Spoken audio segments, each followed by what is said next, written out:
Hello everyone, welcome to my YouTube channel. लेकर आ गई हूँ मैं फिर से एक स्वीट सी लव स्टोरी। सीरीज का नाम है फर्स्ट लव इट्स यू। तो एपिसोड स्टार्ट होता है, हमें सीन दिखाया जाता है हमारी फीमेल लीड रुआनजी का, जो कि एक वॉइस आर्टिस्ट है और वो एक साथ मल्टीपल वॉइस निकाल सकती है। वो लड़कों की आवाज में भी काफी अच्छे से बात कर लेती है। अभी भी वो अपनी वॉइस को रिकॉर्ड ही करवा रही थी, उसका काम खत्म हो जाता है तो वो जल्दी जल्दी वहाँ से जाने लगती है। उसका एडिटर उससे पूछता है कि क्या उसका कोई बॉयफ्रेंड है जो वो इतनी जल्दी काम से जा रही है। तो रुआन कहती है कि नहीं, पर आज उसकी डेट जरूर है। दूसरी तरफ हमें एक लड़की को दिखाया जाता है जो कि अपने ऑनलाइन बने बॉयफ्रेंड का वेट कर रही थी, जिसकी आवाज उसे काफी अच्छी लगती है। तभी रुआनजी उसके पास जाकर उसे हाय हनी बोलती है। इससे उस लड़की को पता लग जाता है कि जिससे वो बात कर रही थी लड़का समझ के, वो और कोई नहीं बल्कि रुआनजी है। तो वो रुआनजी से पूछते है कि आखिर उसने ऐसा क्यों किया। तो हमें फ्लैशबैक से पता लगता है कि रुआनजी की बेस्ट फ्रेंड का बॉयफ्रेंड इस लड़की ने छीन लिया था। अब इसकी बेस्ट फ्रेंड को उसने रुलाया था, तो रुआन भी उससे बदला लेने के लिए हरकत करती है। अब रुआन की इस हरकत की वजह से वो लड़की नाराज होकर वहाँ से चली जाती है। उसके जाने के बाद रुआन को ताऊ का मैसेज आता है और जब वो चेक करती है कि ताऊ ने उसको कितने सारे मिस कॉल्स किए हैं, तो डर के मारे वहाँ से भाग लेती है। फटाफट कैब बुक करके ताऊ के पास जाने लगती है। रास्ते में उसे ताऊ का कॉल आता है और वो कहती है कि ना तो मेरे मैसेजेस का रिप्लाई दे रही हो, ना तो कॉल उठा रही हो, कहाँ हो तुम। वो बताती है उसे कि रास्ते में हूँ, पर वो मानती नहीं है। कहती है ड्राइवर से बात कराओ। तो वो खुद ही वॉइस चेंज करके ड्राइवर बन के उसके साथ बात करती है। ताऊ उसे कहती है कि जल्दी आओ, तुम्हारे लिए एक स्पेशल गेस्ट को बुलाया है। वो कहती है बर्थडे तुम्हारा है और गेस्ट मेरे लिए बुलाया है। वो कहती है जल्दी आओ, बकवास मत करो। वो जल्दी उसके पास पहुंचती है। कैरियोके जाते टाइम पे वो एक वेटर से टकराती है। उसके पास से एक लड़का गुजरता है तो उसे किसी की याद आ जाती है। इससे पहले कि वो और ख्यालों में खोती, ताऊ ताऊ आकर उसे अपने साथ रूम में ले जाती है। वहाँ जाकर भी वो उसी लड़के के बारे में सोच रही थी, तो ताऊ ताऊ चिढ़ जाती है और नाराज भी हो जाती है कि एक तो लेट आई है, ऊपर से पता नहीं कहाँ खोई हुई है। तो यहाँ रुआनजी ताऊ ताऊ को सच बता देती है उसका मूड ठीक करने के लिए कि वो कहाँ थी और किस वजह से लेट हुई है। ये सुनकर ताऊ तो बहुत ज्यादा खुश हो जाती है और उस लड़के के बारे में बताने लगती है कि वो फिर से उसके पास आया था उसके साथ पैचअप करने के लिए, लेकिन उसने मना कर दिया। तो रुआन उसे समझाती है कि आइंदा से ऐसे लड़कों के साथ डेटिंग वेटिंग ना करे, और भी बहुत सारा फ्रेंड होने के नाते लेक्चर देने लगती है, जो कि नॉर्मली सभी फ्रेंड्स देते हैं। उसकी बातें सुन के ताऊ गुस्सा हो जाती है कि उसके बर्थडे पे लेक्चर दे रही है। तो रुआन उसे खुश करने के लिए कहती है कि ठीक है, फिर मैं खुद को पनिशमेंट देती हूँ, और फिर वो ड्रिंक करना स्टार्ट कर देती है। उसे इतना ज्यादा ड्रिंक करते हुए देखकर ताऊ ताऊ रोकते हुए कहती है कि मेरे स्पेशल गेस्ट के आने से पहले ड्रंक मत हो जाना। तो स्पेशल गेस्ट के बारे में इतनी बातें सुनने के बाद रुआन पूछती है कि आखिर वो है कौन वीआईपी, जिसके बारे में उसे अभी तक पता ही नहीं चला कि आखिर वो कौन है और यहाँ है भी नहीं। तभी ताऊ उसे इशारा करके बताती है कि वो आ गया, और हमें दिखाया जाता है हमारे स्टोरी के मेल लीड ज़ेन की, जिसको देखकर हमारी रुआन फ्लैशबैक में चली जाती है और हमें पता लगता है कि ज़ेन और कोई नहीं बल्कि हमारी रुआन का फर्स्ट लव है, जो कि स्कूल में उसके साथ ही पढ़ता था और काफी पहले वो एक लड़की के साथ उसे छोड़कर अब्रॉड चला गया था। अभी प्रेजेंट में वो उसे देखकर तो शॉक मोड में ही चली जाती है। ताऊ उन दोनों को साथ में बात करने का छोड़कर वहाँ से और दूसरे फ्रेंड्स के पास चली जाती है। वो दोनों काफी दिनों बाद मिले थे तो ऑकवर्ड फील करने लगते हैं, नर्वसनेस में एक ही क्लास उठाने वाले थे। तभी ज़ेन बात स्टार्ट करते हुए कहता है कि बहुत दिनों के बाद मुलाकात हुई ना। वो भी हाँ भी भरती है और उससे पूछती है कि वो वापस कब आया। तो ज़ेन बताता है कि वो अभी आया है। वो पूछती है किसी काम के सिलसिले में। तो वो कहता है हाँ, लेकिन वो यहीं रहना चाहता है। रुआन उसके हाथों को चेक करती है कि कहीं कोई रिंग तो नहीं है। फिर जब देखती है नहीं है तो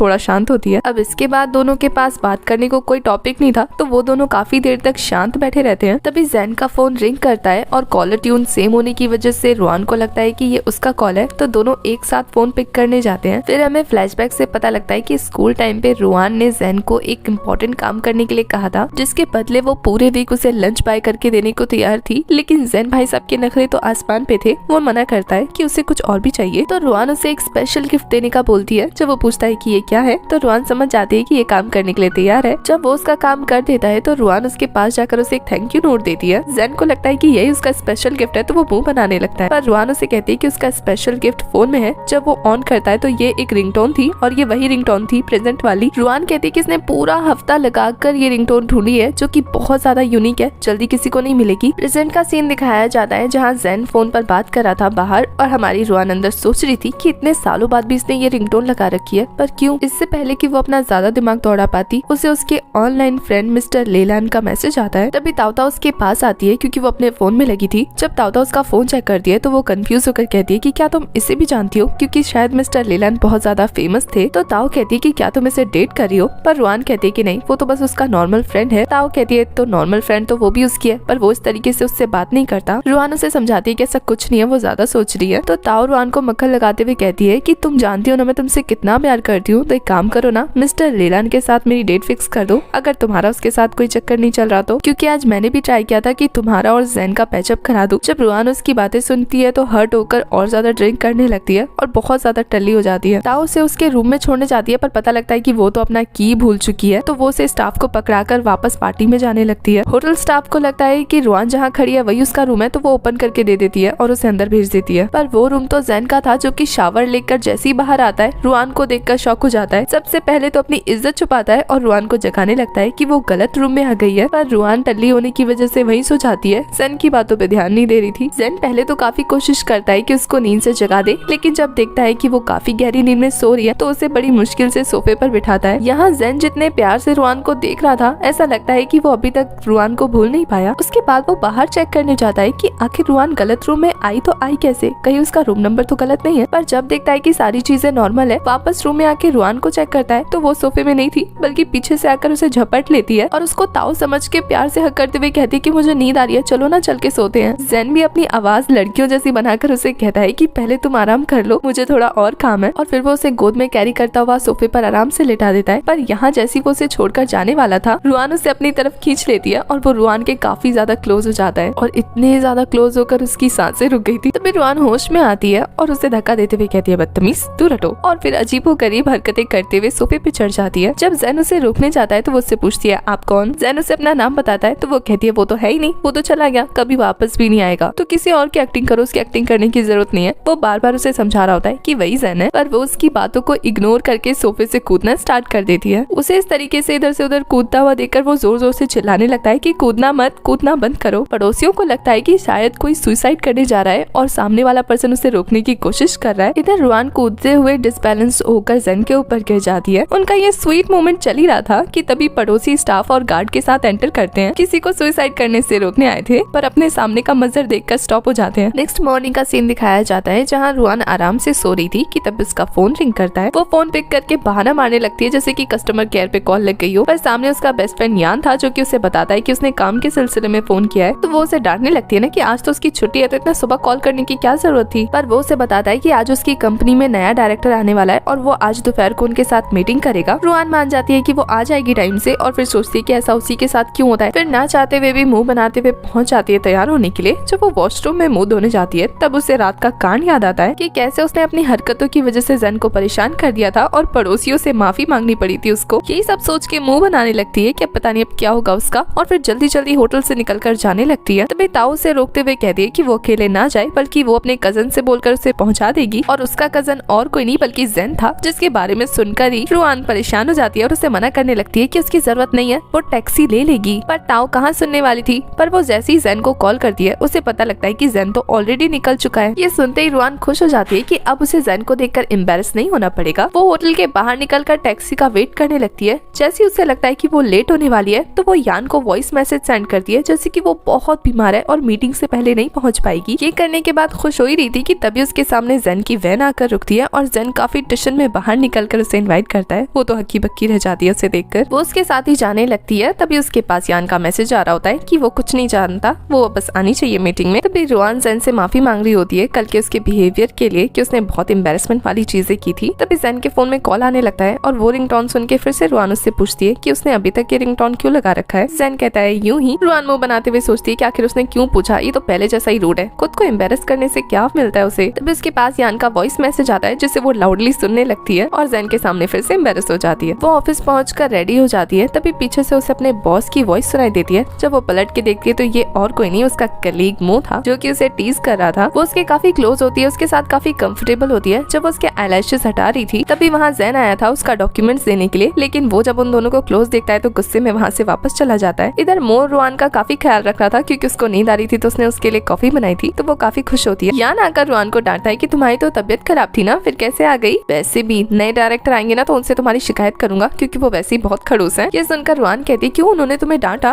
कोई बात नहीं उन्हें आने दो, मैं तुम्हारे बदले उनसे बदला ले लूंगी, चिंता मत करो। यान उन दोनों को मीटिंग रूम में लेकर जाता है। यहाँ रुआन और मो काफी ज्यादा मस्ती कर रहे थे एक दूसरे के साथ। यान उन्हें समझाता है कि डायरेक्टर आता ही होगा, थोड़ा सीरियस हो जाओ। तभी वहाँ न्यू डायरेक्टर की एंट्री होती है और ये डायरेक्टर और कोई नहीं बल्कि होते हैं हमारे जैन, जिनको देखकर तो रुआन की हालत ही खराब हो जाती है। उसके पैरों तले जमीन खिसक जाती है, इतना शॉक मोड में चली जाती है ना बेचारी। और इसी के साथ हमारा ये वाला एपिसोड हो जाता है खत्म।